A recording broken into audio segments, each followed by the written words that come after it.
Halo, ketemu lagi di Koko Dion YouTube channel. Don't forget to like. Bentar, panas banget. Sabar. Don't forget to like, comment, and subscribe di channelnya Koko Dion. Hari ini ada penghuni baru di garasinya Koko Dion, yaitu siapa dia? Isuzu WFR kelahiran tahun 1983. Nah, mobil ini bermesin diesel 4 silinder 2000 cc. Kita nggak bahas spek karena kita semua mungkin bisa cari spek di Wikipedia. Tapi kali ini kita bicara unitnya atau tampilannya. Ya, mobil ini kalau Koko Dion bilang cukup oke banget. Kenapa?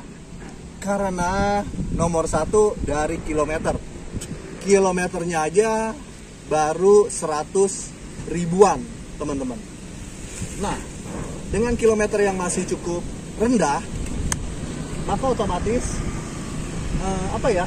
tampilan mobilnya atau kondisi mobilnya ini menurut saya masih oke banget gitu. Contohnya kalau kita lihat dari depan, ya, mobil ini kacanya semua dan alat-alat wiper, semprotan atau kecelutan airnya, semua logo, emblem, lampu-lampu, ring lampu, bumper ini masih kondisinya cukup sempurna. Nah, kalau kita lihat bumpernya ini masih ruman, masih aslinya. Kita lihat itu nggak ada penyok, walaupun sedikit. Nah, kita lihat lampu-lampunya itu juga masih mulus banget, teman-teman. Tapi mungkin untuk lampu head unitnya ini sudah diganti.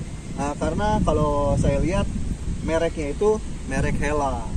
Nah, untuk lampu sennya ini masih original, teman-teman. Masih bermerek Koito, masih ada plat numbernya semua. Ini masih utuh banget. Dan di tengah-tengah itulah logo Isuzu-nya. Dan di sebelah sisi kiri itu ada Isuzu dan WFR emblemnya. Ya, mobil yang berwarna orange ini memang suratnya dari pertamanya ini mobilnya nggak pernah ganti warna. Jadi dari surat bea cukai dan lain-lain sebagainya menunjukkan kalau memang aslinya mobil ini berwarna oranye. Tetapi fisiknya mungkin udah pernah cat ulang, teman-teman, karena usianya itu udah hampir 40 tahun. Nah, kalau kita lihat dari usianya yang 40 tahun itu, kondisinya itu sekali lagi kita boleh acungi jempol. Dan buat sekedar informasi dokumen seperti yang Koko Dion bilang tadi, bea cukai dan lain sebagainya, ini faktur dan surat-suratnya tuh dari pertamanya itu komplit banget. Ada departemen keuangannya, ada pengambilan BPKB dan lain-lain sebagainya, teman-teman. Nah, jadi komplit banget deh gitu. Namun untuk pajak, saya jelasin, pajaknya ini off alias tidur. Kalau nggak salah dari tahun 2020. Nah, kita lihat bagian samping kanan yuk, teman-teman. Nah, di bagian kanan seperti ini, teman-teman. Kalau saya lihat ini spionnya ini mirip dengan Chevrolet Trooper yang tahun pertama itu, yang tahun-tahun awal. Jadi di spionnya itu masih pakai gagang besi dan bentuk spionnya itu mirip banget dengan Trooper. Nah, dari jendelanya itu mirip ini ya, kacanya Isuzu Elf. Jadi agak turun begitu sedikit dan sudah dilengkapi oleh list body memanjang dari depan ke belakang. Kalau di jendela tengah dan jendela belakang itu kacanya kaca sliding, ya, jadi klasik banget lah. Kalau kita ingat-ingat sedikit, itu sama seperti mobil angkutan zaman dulu deh, kurang lebih seperti itu. Nah, di bagian bawah tuh ada seperti lubang angin gitu ya, kayak sirip view. Nah, di belakang, kanan belakang, disitulah tempat pengisian bahan bakarnya. Nah, kalau di bagian roda, teman-teman, peleknya ini masih pelek standarnya. Jadi menggunakan pelek kaleng ring 14 dengan jok stainless full gini, rapet, mirip-mirip untuk gitu. Nah, di bagian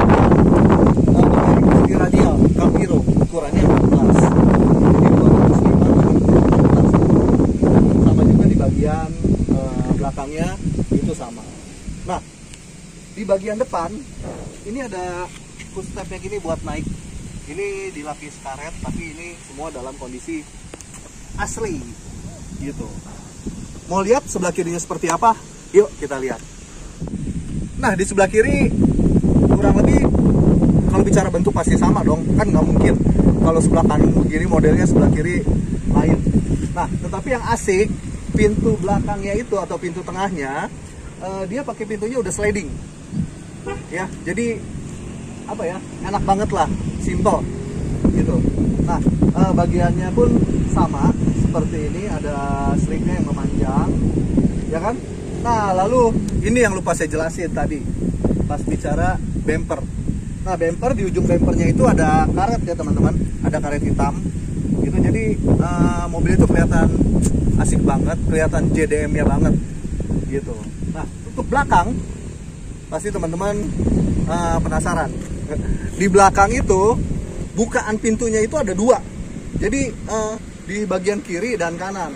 Mungkin gini ya, kalau mobil ini untuk pasar Eropa karena setir kiri, jadi buka pintunya gampang dari kiri. Nah, untuk pasar Asia mungkin yang menggunakan setir kanan, buka pintunya gampang kanan. Dan pintunya itu sudah hatchback teman-teman, dilengkapi oleh pemanas kaca dan wiper. Jadi dengan kaca yang lebar, biasanya kalau hujan itu kan suka mengganggu banget. Jadi sangat dibutuhkan wiper teman-teman. Apa ya, mobil ini kalau Koko Dion bilang cocok banget untuk dibuat menjadi sebuah motorhome atau camper van. Ya, penasaran kan? Mau ngeliat dalamnya seperti apa? Kita lihat dalamnya seperti apa. Kita lihat bagian dalamnya teman-teman. Nah, di bagian dalam kalau Koko Dion bilang tuh dashboardnya mirip-mirip antara Holden Gemini diesel atau dengan juga Chevrolet Louvre yang beredar di Indonesia gitu. Nah, apa ya contohnya, kisi-kisi AC-nya nih. Kisi-kisi AC itu mirip banget dengan Holden dan Chevrolet Louvre gitu. Di sini ada pengatur ini semprotan anginnya nih, ya kan, mau ke arah mana, ke arah muka apa ke arah tengah atau ke arah kaki. Lalu di sini ada circle atau fresh, jadi kita bisa milih mau angin luar masuk atau enggak. Di sini ada temperatur untuk panas dan dingin. Di sini ada laci uang gitu. Nah, ini engkolannya. Di bawah sini ada penyetel gas, handbrake, lalu ada lighter teman-teman, dan di sini ada laci koin. Nah, disitulah konsol boxnya atau lacinya nih, lacinya ya teman-teman.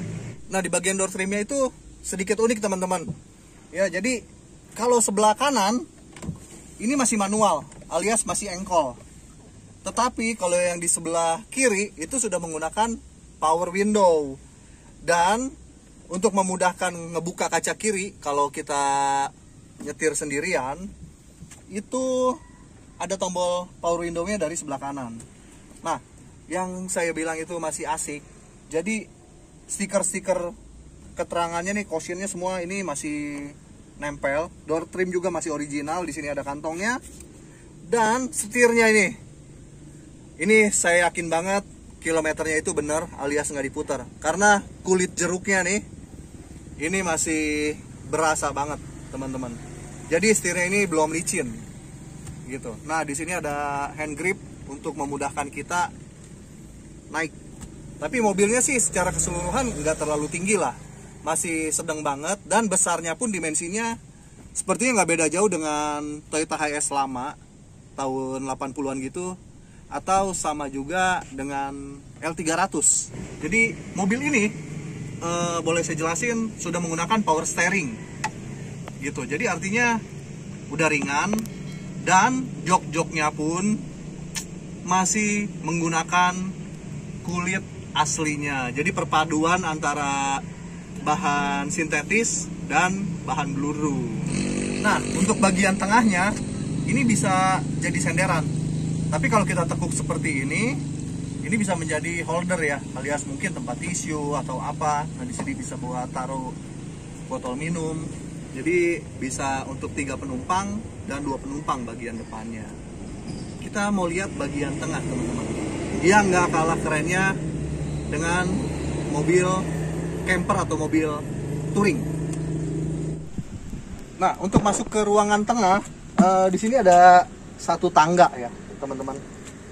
Setelah kita buka slidingnya nih, di sini kita naik satu tangga, dan kita duduk seperti ini. Nah, joknya pun masih asli, bahan bludru dan semi sintetis, bisa untuk 3 penumpang. Tetapi kalau untuk 3 penumpang kayaknya sempit banget ya. Gitu. Jadi kayaknya bisa untuk 2. Jadi idealnya nih mobil bisa untuk 6 orang lah yang bikin nyaman gitu. Nah, uniknya nih jok tengah, teman-teman. Jok tengah itu bisa direbahin sampai habis. Jadi kalau misalnya kita mau touring jauh, kalau penumpangnya sedikit, ini bisa berganti fungsi menjadi tempat tidur gitu. Jadi bisa pules lah. Dan sudah dicoba oleh Abah Rombeng. Jadi Abah pernah tidur di dalam gitu.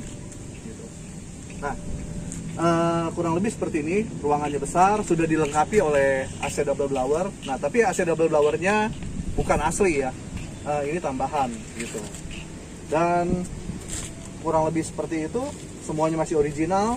Door trimnya masih original. Teman-teman pasti penasaran, kira-kira jalannya mobil ini seperti apa. Kita lihat. Kita nyalain AC-nya. Nah, ini dia masuk giginya. Jadi buat teman-teman apa ya yang ingin nostalgia tentang kendaraan lawas, Isuzu WFR nih terutamanya. Jadi sensasi pertama itu kita kayak bawa mobil L300 atau mobil truk jadul. Nah, yang gigi di mana nih? Tuas giginya itu atau tuas persnelingnya masih model engkol-engkol gitu. Nah, jadi enak lah pokoknya, seru.